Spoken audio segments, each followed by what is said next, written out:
शिव गुरु के चरणों प्रणाम करती हूँ, मैया पार्वती के चरणों प्रणाम करती हूँ, मेरा प्रणाम स्वीकार कीजिए। साहेब भैया के चरणों प्रणाम करती हूँ, नीलम दीदी के चरणों प्रणाम करती हूँ, मेरा प्रणाम स्वीकार कीजिए।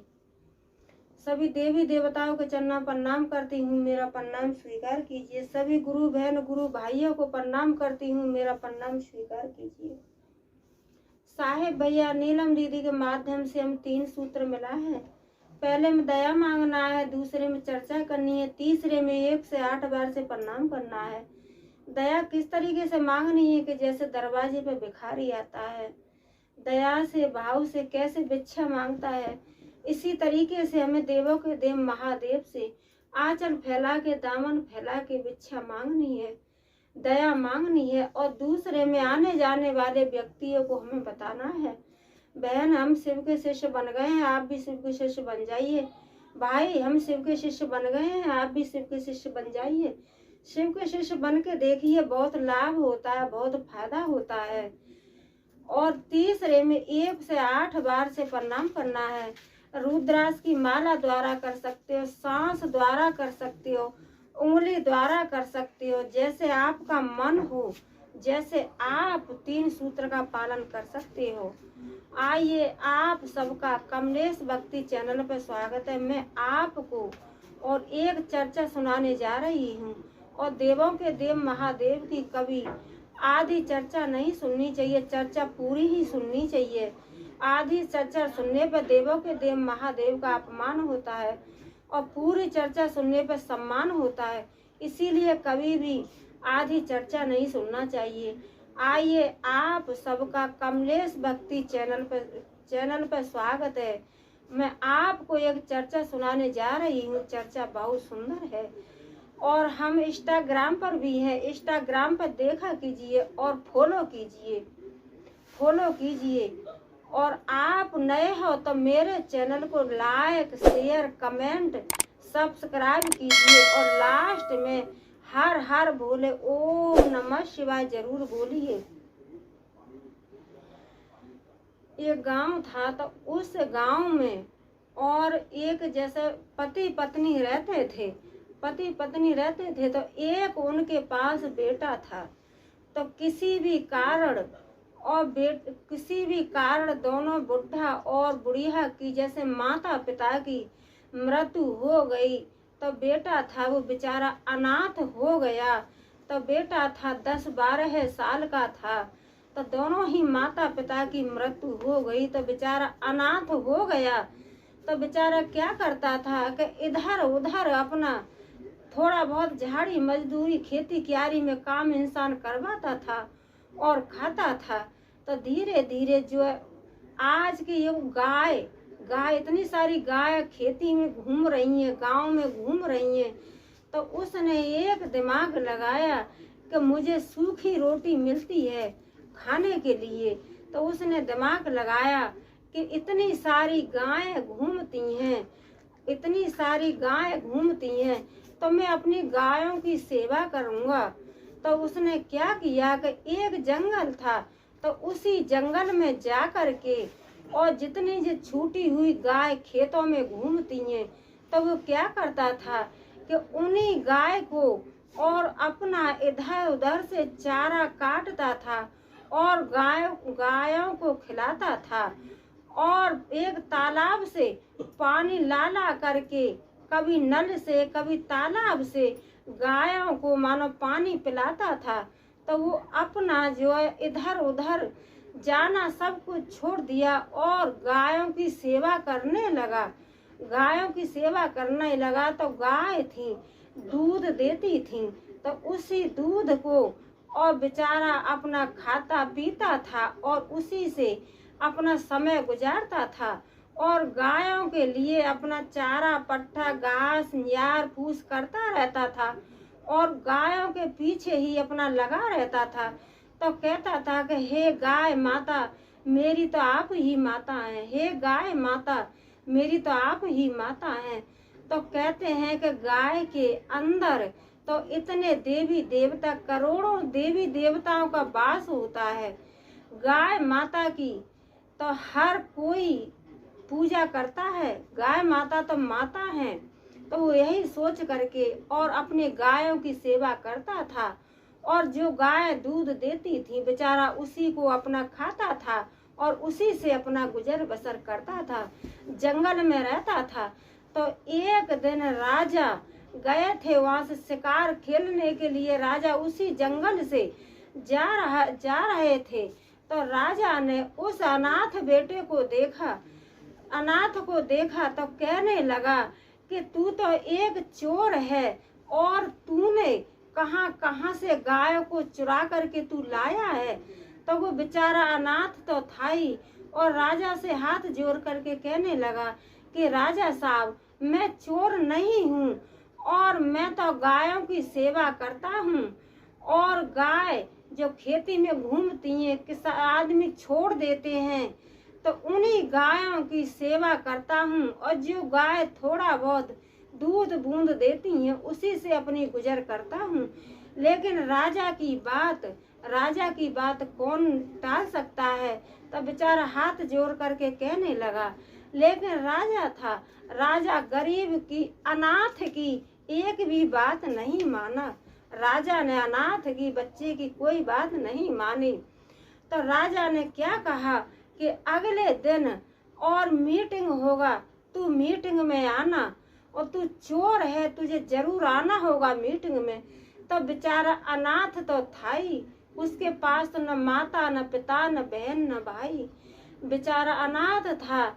तो गया तो कहते हैं कि जो राजा था, तो राजा के तो मीटिंग में बड़े बड़े आदमी आए, मुखिया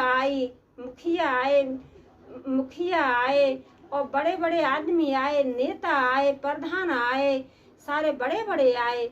और बेचारा वो तो गरीब था और गरीब के साथ साथ में अनाथ भी था। तो अनाथ का कौन है? कोई नहीं है भाई, कोई नहीं है। तो उसने, अनाथ ने क्या किया कि राजा ने अपने बड़े बड़े आदमी मीटिंग में बुलाए। और अनाथ था तो अनाथ तो जंगल में ही रहता था। तो उसने कहा कि जो चार और जो भेड़िया होते हैं, जंगल में रहते हैं भेड़िया, वही चार और भेड़ियों को लेके गया। तो वहाँ पे जो मीटिंग हुई तो गरीब अनाथ का तो कोई था ही नहीं। तो बेचारे चारों भेड़िया और अनाथ वहाँ जाकर के बैठ गए। तो राजा बैठा था कुर्सी पे, राजा कुर्सी पे बैठा और जितनी पब्लिक थी, पब्लिक अपना बेचारी नीचे बैठी थी। और जो चार भेड़िया थे वो अपना इधर, किसी ने पूरब की तरफ मुंह किया, किसी ने पश्चिम की तरफ किया, किसी ने दक्षिण की तरफ किया, किसी ने ऊपर को मुंह कर लिया। इसी तरीके से चारों भेड़िया और चारों दिशाओं की तरफ देखने लगे। तो आपस में जो राजा के जो मुखिया थे वो सब उसको, अनाथ को, बेचारे को कहने लगे कि ये चोर है जो रात में गायों को चुराता है और दिन में जो जंगल में रहता है। लेकिन अनाथ की बात कौन माने, कोई मानने के लिए तैयार ही नहीं था। तो एक भेड़िया था, एक वो इधर मुंह करके बैठा। तो दूसरा भेड़िया बोला कि भैया तू इधर मुंह करके क्यों बैठा है? कि भैया मैं इसलिए बैठा हूँ कि मैं जो बड़े आदमियों की गलत बात में सुन नहीं सकता हूँ, बड़े आदमी की गलत बात में सुन नहीं सकता हूँ। तो ये बात क्यों कहा? ये बात यूँ कहा कि जो बेचारा अनाथ था वो तो किसी की चोरी चपाटी करता ही नहीं था।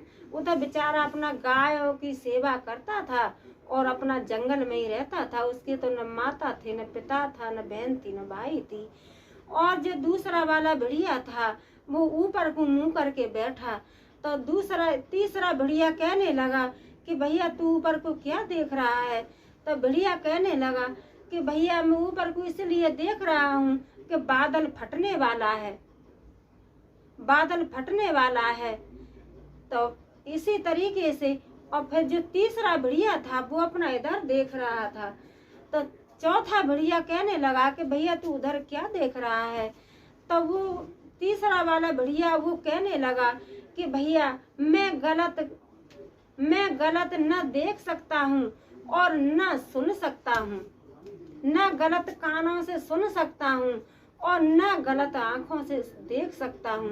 तो यह बात क्यों कही कि जो राजा थे वो गलत न्याय कर रहे थे और जो भेड़िया थे वो तो बेचारे रोज उसको अनाथ को देखते ही थे कि अनाथ बेचारा जंगल में रहता है और गायों की सेवा करता है और जो गाय दूध देती हैं थोड़ा बहुत बेचारा अनाथ उन्हीं से अपना उसी दूध से अपना पेट भरता है और गायों की सेवा करता है। और चौथा बढ़िया था वो भी अपना निराश होकर के बैठा। तो जो और बढ़िया था जो गरीब था अनाथ था वो भी अनाथ कहने लगा कि भैया भैया तुम ऐसे क्यों बैठे। तो वो कहने लगा कि भैया मैं ऐसी मीटिंग न देखना चाहता हूँ न सुनना चाहता हूँ और न मैं किसी के साथ अन्याय देखना चाहता हूँ। यहाँ पे तो अन्याय वाली बात हो रही है। अन्याय वाली बात ये हो रही है कि बेचारा एक अनाथ है और अपना गायों की सेवा करता है और पेट भरता है, लेकिन सबकी नज़र राजाओं की नज़र में और मुखिया की नज़र में प्रधानों की नज़र में ये सारे एक अनाथ को और चोर बता रहे हैं। तो ये एक अन्याय है, ये एक गरीब मार है। तो मैं ऐसा नहीं देख सकता हूँ। तो ये सारी बातें जो राजा कुर्सी पे बैठा था तो राजा ये चारों बढ़ियों की और अनाथ की ये बातें सुन रहे थे। तो जो राजा ने जो मीटिंग हो रही थी वो वहाँ की वही समाप्त कर दी और गरीब से अनाथ से कहने लगे कि जा भैया तू अपनी गायों के पास जा और अपनी गायों की सेवा करना और अपने गायों की सेवा से बढ़कर कोई भी सेवा नहीं है। और भैया तू चोर नहीं है, हमने तुझे गलत चोर बनाया था। तू भैया गायों की सेवा करता है, गायों की सेवा से बढ़कर कोई भी सेवा नहीं है। तो मीटिंग वही की वही समाप्त हो गई और जो मुखिया प्रधान सारे जो भी थे अपने अपने घर चले गए और अनाथ और चारों भेड़िया अपने जंगल में चले गए। तो अनाथ बेचारा गायों की सेवा करता रहा और गायों के सहारे से ही अनाथ ने अपना जीवन काट लिया। कहते हैं कि गाय माता के अंदर तो करोड़ों देवी देवताओं का वास होता है। गाय माता किसी ने क्यों कहा कि गाय माता तो माता है और उनके अंदर करोड़ों देवी देवताओं का वास होता है। तो भैया जिस घर में गाय होती है उस घर का तो एकदम उद्धार हो जाता है। तो हे गाय माता जैसे आपने उस अनाथ की मनोकामना पूर्ण की ऐसे ही सभी की मनोकामना पूर्ण करना। और भैया गायों की सेवा करने से गायों का आशीर्वाद लेना बहुत बड़ी बात है। हर किसी के बस की गाय पालना नहीं है और हर कोई गाय नहीं पालता है। जिसके अंदर सेवा करने की क्षमता है वही गाय को पालता है। तो हे गाय माता जैसे आपने अनाथ की मनोकामना पूर्ण की ऐसे ही सभी की मनोकामना पूर्ण करना। बोलो शंकर भगवान की, बोलो मैया पार्वती की, बोलो सच्चे दरबार की जय। हर हर महादेव।